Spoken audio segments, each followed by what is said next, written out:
Bismillahirrahmanirrahim, my dear students. And today I am very happy because it is the last lecture of this chapter. I hope you will be happy too, right? और इस lecture में आज हम क्या देखने वाले हैं students कि बेसिकली हम 3 डिफरेंट जगहों पे हाई एनर्जी मॉलिक्यूल्स बना रहे थे. यू नो वेरी वेल, हम लोगों ने ग्लाइकोलाइसिस में, लिंक रिएक्शन में और फिर क्रेब्स साइकिल के डिफरेंट पॉइंट्स पे हम लोगों ने बनाए रिड्यूस्ड NADPs, राइट? और हम लोगों ने बनाई FAD. जब मैं NAD को रिड्यूस करता हूं या जब मैं FAD को रिड्यूस करता हूं तो वो एक चार्ज्ड बैटरी की तरह से हो जाता है. और अब हम इन हाई एनर्जी मॉलिक्यूल्स को यूज कर सकते हैं for the production of what? ATP. लेकिन सवाल ये प्रोड्यूस होता है कि हम एक NAD से कितनी ATP बना सकते हैं और एक FAD से हम कितनी ATP बना सकते हैं. तो आप लास्ट लेक्चर याद करें क्रेब्स साइकिल वाला, बिल्कुल सेंटर में मैं लिखा था आप लोगों के लिए कि हम एक NADH2 से 3 ATP के मॉलिक्यूल और एक FADH से हम लोग 2 ATP के मॉलिक्यूल बना सकते हैं, right? But how we can produce these molecules? तो जाहिर आंसर है थ्रू इलेक्ट्रॉन ट्रांसपोर्ट चेन, और यही हमारा आज का टॉपिक है. So let's move to the white board.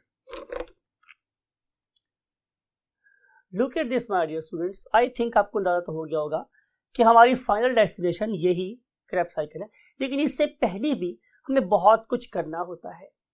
अगर आपको आज का ये लेक्चर समझ आ जाए तो मेरा ख्याल है कि आप लोगों को इस पूरे के पूरे एरोबिक रेस्पिरेशन की समरी भी मिल जाएगी और ये कॉन्सेप्ट आपके माइंड में बहुत क्रिस्टल क्लियर हो जाएगा. तो मैं आप लोगों के लिए दोबारा कहाँ से स्टार्ट कर रहा हूँ माय डियर स्टूडेंट्स? ग्लूकोज से. वेरी राइट, कि ये मेरे पास एक ग्लूकोज है, आपको पता है. और मैं क्या करता हूँ स्टूडेंट्स कि मैं इस ग्लूकोज को पहले 2 मॉलिक्यूल्स में ब्रेक करता हूँ. उसमें से एक का नाम आपको याद है DAP था और एक का नाम क्या था मेरे पास? G3P glyceraldehyde 3 phosphate. और मैंने आपको ये बोला था कि नॉर्मली DAP ही G3P में कन्वर्ट होता है और उसके हमने लॉजिकल बेसिस भी देखी थी कि आखिर DAP ही G3P में कन्वर्ट क्यों होता है और G3P DAP में बहुत कम कन्वर्ट क्यों होता है. उसके लिए मैंने मोटा एरो यूज किया है और उसके लिए मैंने बारीक एरो यूज किया है. यू नो, पिक्टोरियल मेमोरी भी एक चीज होती है, राइट? अगर आपकी पिक्टोरियल मेमोरी बहुत अच्छी है तो आपको एग्जाम में याद रहेगा कि G3P DAP में बहुत कम कन्वर्ट होता है. सर ने एक बारीक एरो लगाया था और DAP G3P में कन्वर्ट होता है, उसके लिए सर ने एक मोटा एरो लगाया था. एनी हाउ, बात ये हो रही थी कि अल्टीमेटली हम लोग क्या करते हैं कि हम इस G3P से क्या बना लेते हैं? 2 मॉलिक्यूल्स. किसके? वेरी राइट, बिल्कुल excellent my dear students, pyruvate के. ये आपको याद है.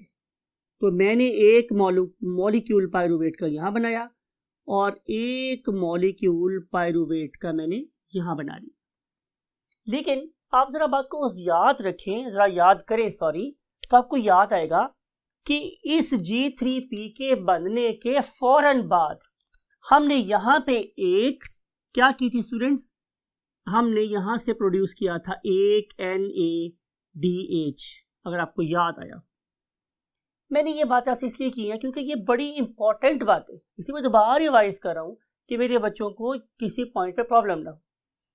इसका मतलब ये होगा कि अगर एक NADH यहां प्रोड्यूस हुआ तो एक NADH यहां पे प्रोड्यूस हुआ होगा, तो 2 NADH यहां प्रोड्यूस होगा, राइट?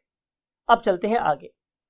आपको याद है कि मैंने इस पाइरूवेट को माइटोकॉन्ड्रिया में डाल दिया था, राइट? तो माइटोकॉन्ड्रिया में डालने के बाद हम लोगों ने यहाँ पे चलाया था एक लिंक रिएक्शन. आपको अगर ये वाली फेज अगर याद हो कि जो पाइरूवेट था वो बेसिकली इस पर्टिकुलर माइटोकॉन्ड्रिया की इस बाहर वाली मेम्ब्रेन में चला गया था, राइट? ये अब ये जो मेरे पास स्टूडेंट्स क्या बन गया? पाइरूवेट. जब ये एंटर होगा यहाँ तो यहाँ पे क्या हुआ था? Link reaction. मैंने इस पर्टिकुलर जगह को लिंक रिएक्शन से जोड़ दिया है ताकि आपको याद रहे कि लिंक रिएक्शन माइटोकॉन्ड्रिया की 2 मेम्ब्रेन्स के दरम्यान वाली जगह पे हुआ था.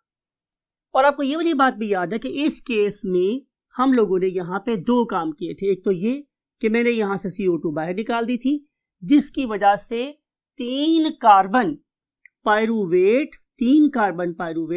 किसमें कन्वर्ट हो गया था, एक 2 कार्बन कंपाउंड है, उसका नाम क्या था, एसिटाइल। और ये जो मेरे पास एसिटाइल बना था, इसको मैंने एक सल्फर ब्रिज के थ्रू कोएंजाइम ए से जोड़ दिया था, तो इसका नाम बन गया था एसिटाइल कोएंजाइम ए। फिर आपको ये वाली बात भी याद है कि एक काम मैंने यहाँ और किया था जो इस पर्टिकुलर टॉपिक के लिहाज से बहुत ज़्यादा इंपॉर्टेंट है, वो ये कि मैंने यहाँ पर भी क्या प्रोड्यूस किया स्टूडेंट्स, एक NaDH2 प्रोड्यूस किया था। अब अगर एक पायरुवेट यहाँ एंटर होगा तो जाहिर है एक NaDH2 बनेगा, लेकिन चूंकि यहाँ पे 2 पायरुवेट बन रहे हैं तो जाहिर है 2 NaDH यहाँ पे प्रोड्यूस होगा। अब ये एसिटाइल कोएंजाइम ए यहां से कहां आया, डेफिनेटली क्रेब्स साइकिल के पास, समवेयर हियर। और इस 2 कार्बन कंपाउंड को वेलकम करने के लिए मेरे पास क्या ऑलरेडी प्रेजेंट था, yes, and product of the last cycle that was mister Ox. याद है मिस्टर ऑक्स आपको, या मैंने बोला था आवर, तो इसमें बन गया था ऑक्सैलो एसीटेट।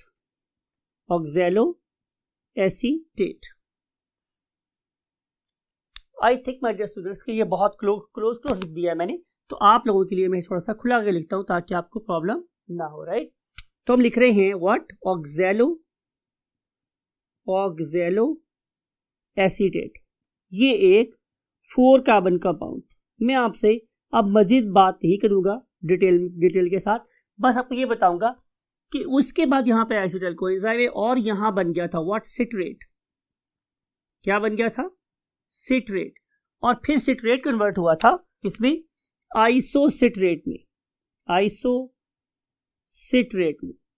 और फिर आइसोसिट्रेट किसमें कन्वर्ट हो गया था स्टूडेंट्स, सिटीएज केप्ट आपको याद है क्या था, अल्फा कीटो ग्लूट्रेट, अल्फा कीटो ग्लूट्रेट। और फिर अल्फा कीटो ग्लूट्रेट कन्वर्ट हो गया था किसमें, सक्सिनाइल कोएंजाइम ए में, सक्सिनाइल CoA में। और फिर ये कन्वर्ट हुआ था किसमें, सक्सिनेट में, राइट, सक्सिनेट। और फिर सक्सिनेट कन्वर्ट हो गया था किसमें, फ्यूमरेट में। और फ्यूमरेट कन्वर्ट हो गया था मैलेट में,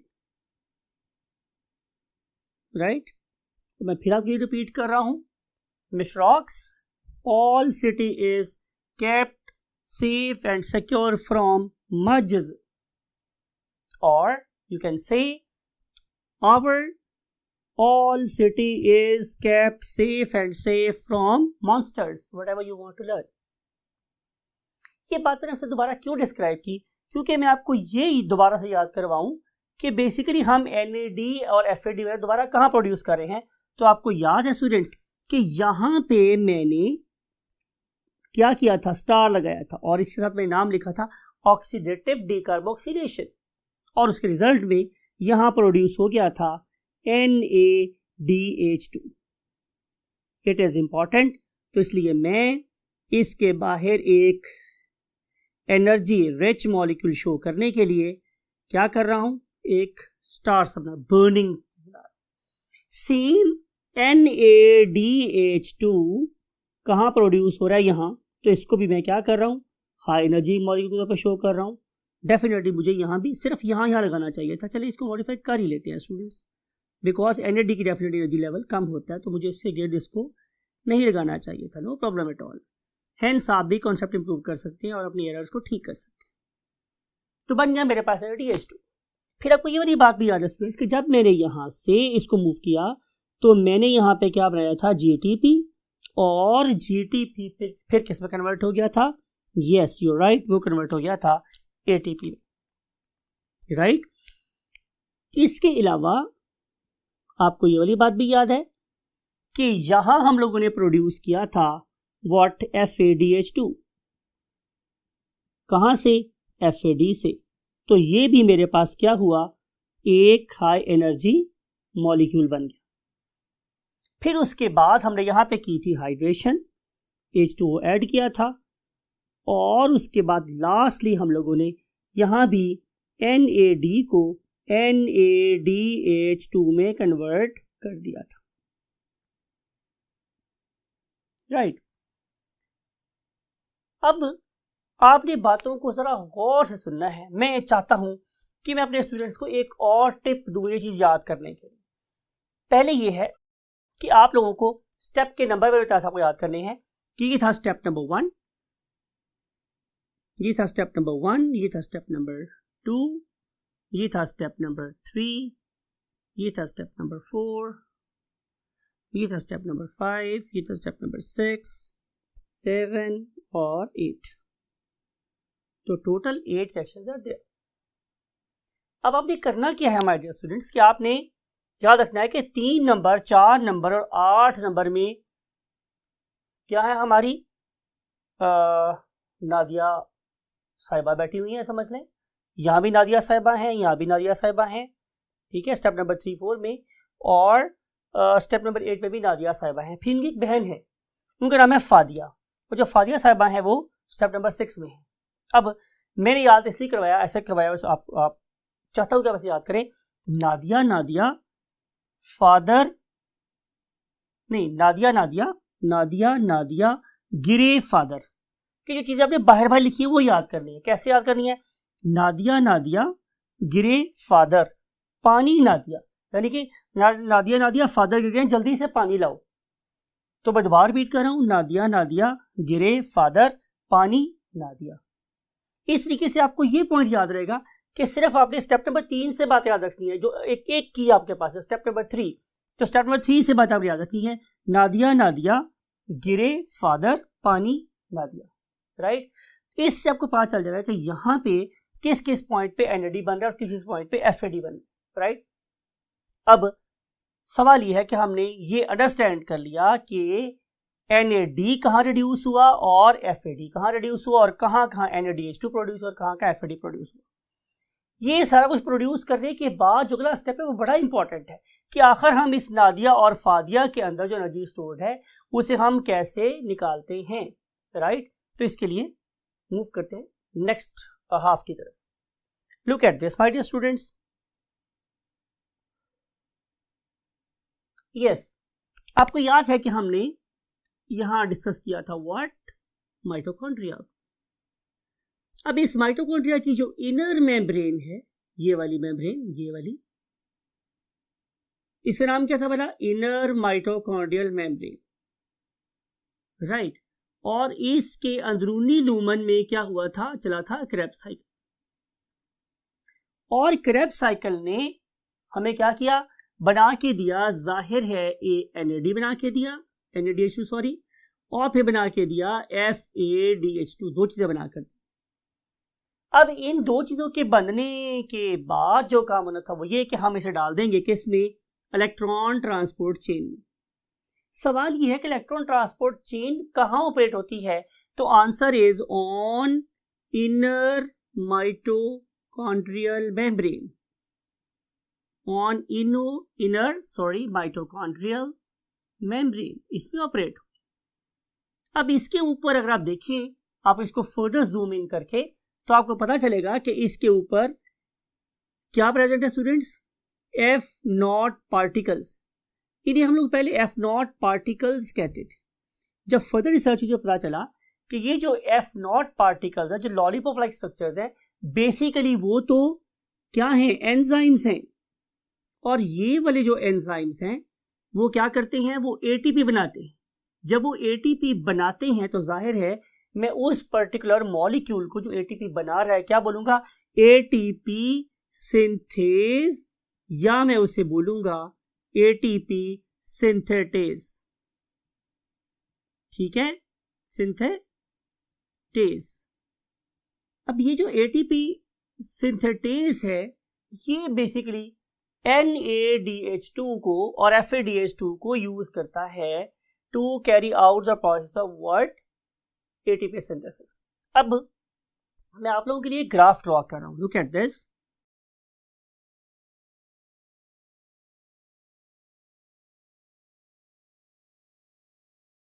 So I am back, my dear students, after drawing this particular graph or lines for the graph. और इस पर्टिकुलर लाइंस के ऊपर डेफिनेटली हम ड्रॉ करने वाले हैं ग्राफ. और इसके सारे दो एक्सिस हैं, उनमें से एक का नाम है एक्स एक्सिस और एक का नाम क्या है स्टूडेंट्स, वाई एक्सिस. अब इस वाई एक्सिस पे मैंने क्या लेना है स्टूडेंट्स, एनर्जी लेवल.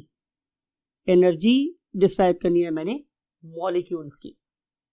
तो आपको याद है मैंने क्या बोला था कि NaDH2 से हम 3 ATP प्रोड्यूस कर सकते हैं. क्यों? बिकॉज कि इस NaDH2 का एनर्जी लेवल बहुत ज्यादा है और हम लोग FAD से 2 ATP मॉलिक्यूल प्रोड्यूस कर सकते हैं. क्यों? कि FAD का एनर्जी लेवल NaDH2 से कम है. ये पहला कॉन्सेप्ट है.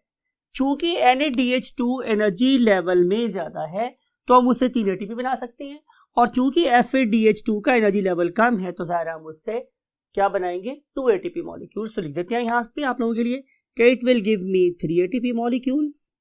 ये मैंने बहुत दफा रिवाइज कर दिया माय डियर स्टूडेंट्स, आपको याद हो जाना चाहिए. और जो FADH2 है उससे मैं बना सकता हूँ क्या, 2 ATP मॉलिक्यूल्स. राइट.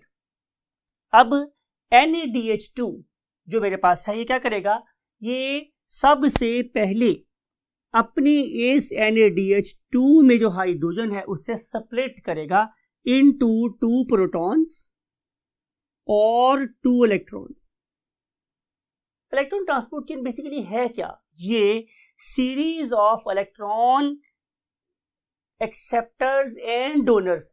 इसका क्या मतलब होगा, इसका मतलब सिंपल ये है कि ये हाई एनर्जी लेवल से इलेक्ट्रॉन को लेंगे, उस वक्त वो क्या है, रिसीवर है, और उसे दे देंगे लो एनर्जी मॉलिक्यूल को, तो उस वक्त वो क्या होंगे, डोनर्स. अब फॉर एग्जांपल NaDH2 जो अपने 2 इलेक्ट्रॉन हैं वो बेसिकली किसको देता है, सबसे पहले हमारे पास मुलाकात होती है किसकी, एक साइटोक्रोम की, उसका नाम है cytochrome Q. Cytochrome what, Q. और NaDH2 ये दोनों सिग्निफिकेंट एनर्जी डिफरेंस के ऊपर लोकेट कर रहे हैं. तो क्या होगा स्टूडेंट्स कि इमीडिएटली यहां से इलेक्ट्रॉन एनर्जी को लूज करेंगे. जब इलेक्ट्रॉन एनर्जी को लूज करेंगे तो वो एनर्जी किसके पास जाएगी, जाहिर है ADP और PI के पास जाएगी. तो जो ही ADP और PI के पास एनर्जी जाएगी तो यहां पे NaDH2 से पहला ATP का मॉलिक्यूल बन जाएगा. राइट. तो ATP का मॉलिक्यूल बन गया यहां पर पहला. राइट. उसके बाद क्या स्टूडेंट्स, इसके बाद फिर कंपैरेटिवली लेस सिग्निफिकेंट डिफरेंस के साथ मेरे पास अगेन क्या है, सीरीज ऑफ साइटोक्रोम्स हैं. आइए पहले हम उनको ड्रॉ कर लेते हैं. उनमें से एक का नाम मेरे पास क्या है स्टूडेंट्स, साइटोक्रोम. इसका नाम है स्टूडेंट मेरे पास cytochrome B. Cytochrome what, B. अब जरा गौर से देखें कि साइटोक्रोम Q का एनर्जी लेवल और साइटोक्रोम B का एनर्जी लेवल ऑलमोस्ट सेम है. राइट. इसका मतलब ये है कि इस वाले केस में चूंकि इलेक्ट्रॉन एनर्जी लूज नहीं करनी, लिहाजा यहां पे ATP प्रोड्यूस नहीं हो सकता. उसके बाद मेरे पास एक सिग्निफिकेंट डिफरेंस के साथ क्या आता है, एक इलेक्ट्रॉन, उसका नाम है साइटोक्रोम C. उसके बाद एक सिग्निफिकेंट डिफरेंस के बाद आता है क्या, साइटोक्रोम C.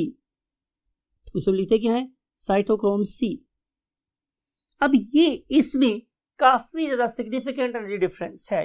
राइट. तो फिर क्या होगा स्टूडेंट्स कि यहां पर भी हम किसको भेजेंगे, जाहिर है ADP और PI को भेजेंगे. और जब मेरे पास ADP और PI यहाँ पे मिलेंगे और उनको कंबाइंड की एनर्जी मिलेगी तो यहाँ पे क्या प्रोड्यूस हो जाएगा, सेकंड ATP का मॉलिक्यूल. कौन सा molecule students, in fact I am going to raise time at again because I want to use the same colours.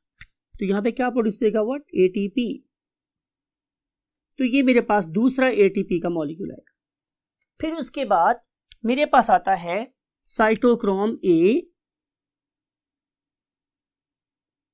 Cytochrome A और फिर आ जाता है ऑलमोस्ट सेम एनर्जी लेवल पे साइटोक्रोम A3, राइट।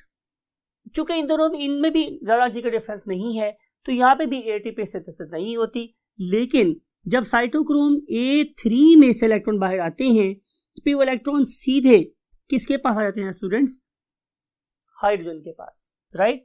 और वो जो हाइड्रोजन है वो क्या बन जाएगी? फिर जाहिर है वो H+ से इलेक्ट्रॉन एक्सेप्ट करने के बाद क्या बन जाएगी? H, हाइड्रोजन बन जाएगी। और जब ये मेरे पास दो हाइड्रोजन के एटम प्रोड्यूस हो जाएंगे तो फिर इन पर्टिकुलर दो हाइड्रोजन के एटम प्रोड्यूस होने के साथ ही यहाँ पे प्रोड्यूस हो जाएगा कौन? बहुत ज्यादा इलेक्ट्रोनेगेटिव प्रोटॉन हाइड्रोजन एक्सेप्टर, उसका नाम मेरे पास क्या है? O2, right. और जो ही H ये वाले दो हाइड्रोजन के एटम इस हाइड्रोजन से मिलेंगे तो मेरे पास क्या प्रोड्यूस हो जाएगा? जाहिर है वाटर। अब इस पर्टिकुलर पॉइंट पे जब A3 से हम वाटर बनाएंगे तो इस टाइम पे मेरे पास फिर क्या आएगा? व्हाट? डेफिनेटली ADP और Pi, because there is significant difference between the cytochrome A3 and electron acceptor। ये significant जो difference है वो क्या प्रोड्यूस करवाएगा? Definitely a third molecule of ATP, right. इस तरीके से ये मेरे पास बन गए 3 ATP के मॉलिक्यूल्स, 1, 2 and 3। लेकिन ये कौन बनवा सकता है? Definitely NAD। लेकिन अगर मैं FAD की बात करूं तो FAD मेरे पास एक ATP का मॉलिक्यूल यहां बनवा सकता है और एक ATP का मॉलिक्यूल यहां बनवा सकता है।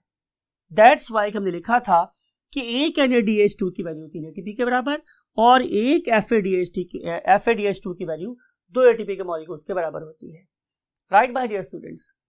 अब जो अगली बात है स्टूडेंट्स को ये है कि इस सारे प्रोसेस को हम याद कैसे रखें। तो इसके लिए जो जिस तरह हम लोगों ने याद किया वो ये था कि हम वही नादिया फादिया के नाम से इसको याद रखते थे कि नादिया फादिया क्यों, राइट। फिर मैं दोबारा बोल रहा हूं जोर देके कि भाई क्यों आया, राइट। मैं याद करने के लिए बोल रहा हूं कि नादिया फादिया क्यों, भाई क्यों आया, राइट। तो आप इस तरीके से इस सेंटेंस को भी याद रखेंगे तो आप लोगों को नादिया फादिया के सीक्वेंस भी याद रहेगा कि पहले बड़ी जो है वो नादिया साहिबा है, छोटी जो है वो फादिया साहिबा है, और सबसे पहले Q साइटोक्रोम Q आता है, फिर आगे B, C, A और A3 आया, राइट। तो इस तरीके से आप लोग इस पर्टिकुलर इलेक्ट्रॉन ट्रांसपोर्ट चेन में फ्लो ऑफ इलेक्ट्रॉन को याद रख सकते हैं, राइट। अगर आप इसको देखिए तो 2 इलेक्ट्रॉन यहां से चले हैं तो 2 इलेक्ट्रॉन यहां पे मूव करेंगे, ये एक्सेप्ट कर लेगा, फिर आगे इसको डोनेट कर देगा 2 इलेक्ट्रॉन को, राइट। फिर 2 इलेक्ट्रॉन यहाँ पे एक्सेप्ट हो जाएंगे, फिर डोनेट हो जाएंगे, फिर एक्सेप्ट हो जाएंगे, फिर डोनेट हो जाएंगे। तो ऐसे जो series of electron acceptor and donor है इसे हम लोग क्या बोलते हैं? Electron transport chain. अब सवाल ये है कि ये वही इलेक्ट्रॉन ट्रांसपोर्ट चेन कहाँ ऑपरेट हो रही है? जैसे मैंने पहले बोला कि इस पर्टिकुलर माइटोकॉन्ड्रिया के इनर मेम्ब्रेन में, राइट। अब होगा स्टूडेंट्स यहाँ पर ये कि इलेक्ट्रॉन तो इस तरीके से मूव कर रहे हैं और इस पर्टिकुलर FADH2 की ब्रेकडाउन से यहाँ पे प्रोड्यूस होता है प्रोटॉन ग्रेडियंट, यहाँ पे अंदर वाली साइड पे। ये ऑपोजिट है किसके? फोटोसिंथेसिस। अब ये वाले प्रोटॉन्स जब इसके थ्रू मूव करेंगे आउटसाइड पर तो फिर क्या होगा स्टूडेंट्स? यहाँ पे ATP के मॉलिक्यूल प्रोड्यूस होंगे। देयरफॉर यहाँ पर भी ऑलमोस्ट फोटोसिंथेसिस की तरह से केमियोस्मोसिस का प्रोसेस भी हो रहा है, लेकिन रिवर्स डायरेक्शन में। उसमें आपको याद है कि उस वाले केस में थैलेकॉइड मेम्ब्रेन पे प्रेजेंट थे ATPase जो बाहर की तरफ खुल रहे थे, राइट। तो वो जो बाहर की तरफ खुलने वाले मॉलिक्यूल्स है वो बेसिकली क्या करते थे? प्रोटॉन्स को बाहर की तरफ अंदर की तरफ पंप कर रहे थे, और जब अंदर की तरफ प्रोटॉन्स मूव होते थे तो ATP प्रोड्यूस हो रही थी। लेकिन यहाँ पे हमने प्रोटॉन्स को बाहर की तरफ मूव करना है, और जब प्रोटॉन्स बाहर की तरफ मूव होंगे तो फिर डेफिनेटली ATP प्रोड्यूस होगा। कहाँ पर? जाहिर है ATP सिंथेटेज के ऊपर। सो ये प्रोसेसेस हर तरीके से मींस फोटोसिंथेसिस और रेस्पिरेशन हर तरीके से दूसरे के कैसे हैं? ऑपोजिट है। वो एक एनाबॉलिक प्रोसेस था, ये एक कैटाबॉलिक प्रोसेस था। उसमें हम लोगों ने NADH2 को बॉडी से बाहर प्रोड्यूस किया था, ग्रैनम के बाहर प्रोड्यूस किया था, और यहाँ पे हम लोग माइटोकॉन्ड्रियल मेम्ब्रेन के अंदर NADH2 को ब्रेक करते हैं और उससे इंटरनल एनवायरनमेंट क्या हो जाता है? एसिडिक। 20 हाइड्रोजन प्रोटॉन्स आयन ज्यादा प्रोड्यूस होते हैं। फिर इन प्रोटॉन्स आयन की उस इलेक्ट्रॉन से मुलाकात होती है बाहर कि जो बेसिकली क्या थे? Hydrogen atoms. और फिर वो जो हाइड्रोजन एटम्स हैं वो किससे मिलते हैं? एटॉमिक ऑक्सीजन के साथ, और क्या प्रोड्यूस हो जाता है? वाटर। दैट्स व्हाई कि हमारे पास बनती है ये वाली इक्वेशन। आपसे मिलते हैं इक्वेशन लिखने के बाद। ये इस बार डियर स्टूडेंट्स हम डिस्कस कर रहे थे कि हम आपसे मिलेंगे इक्वेशन के बाद, तो इक्वेशन इंडिकेट कर रही है कि वही NaDH plus H plus NaDH2 है। इसके साथ इसके पास हमने भेजे हैं 3 ADP और PI, 1 over here, 1 over here and 1 over here। तो 3 ADP और PI मैंने भेजे, राइट, और एंड पे मैंने भेजा what electron acceptor somewhere here and it is here. जब इनको आपस में मिलाया तो मेरे पास क्या प्रोड्यूस हो गया? जाहिर है एक मॉलिक्यूल NAD प्रोड्यूस हुआ जो दोबारा से रेडी है प्रोटॉन लेने के लिए, to carry out, to regulate और to continue the process of electron transport chain. और प्लस इस पर्टिकुलर इलेक्ट्रॉन एक्सेप्टर की रिडक्शन से प्रोड्यूस हुआ मेरे पास वाटर और प्रोड्यूस हो गए 3 ATP के मॉलिक्यूल्स।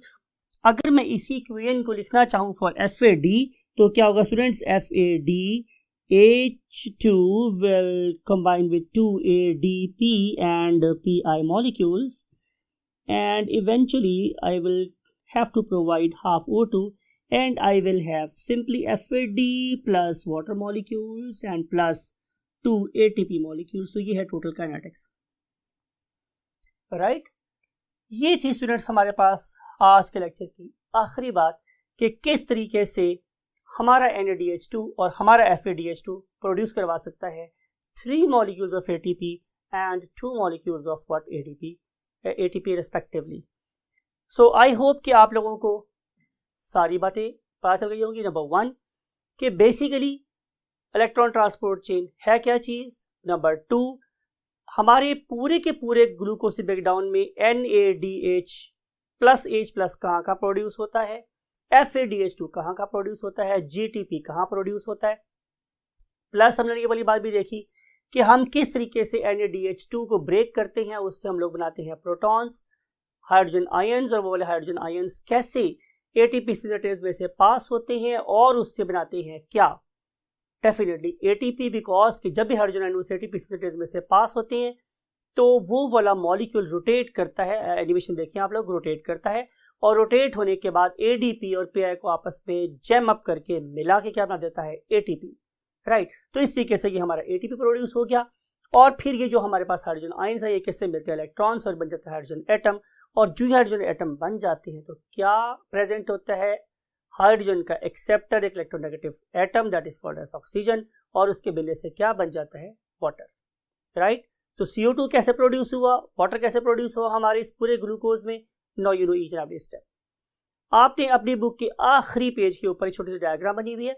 उस छोटी सी डायग्राम में आपने अब ये आपका छोटा सा होमवर्क है कि आपने ये देखना है कि आखिर इलेक्ट्रॉन ट्रांसपोर्ट चेन रेगुलेट कैसे होती है। मिसाल के तौर पे कि अगर मेरी बॉडी में ATP की प्रोडक्शन कम हो जाए और NADPH की प्रोडक्शन बढ़ जाए तो मैं NADH की प्रोडक्शन को कैसे इनिबिट कर सकता हूं और ATP की प्रोडक्शन को कैसे बढ़ा सकता हूं। ऑन द अदर हैंड अगर मेरी बॉडी में NADH2 कम प्रोड्यूस हो रहा है और ATP ज़्यादा प्रोड्यूस हो रहा है तो मैं कैसे ATP को इनिबिट कर सकता हूं और NADPH को ज़्यादा कर सकता हूं। आई होप कि इस तमाम lectures, these all lectures will be very very helpful to you, or for any sort of feedback just you can ask a question on the platform of the Punjab Group of Colleges, and I would love to share your problems. May God bless you all and help you to gain your final destination. Till next lecture and next chapter, goodbye, Allah Hafiz, Assalamu alaikum warahmatullahi.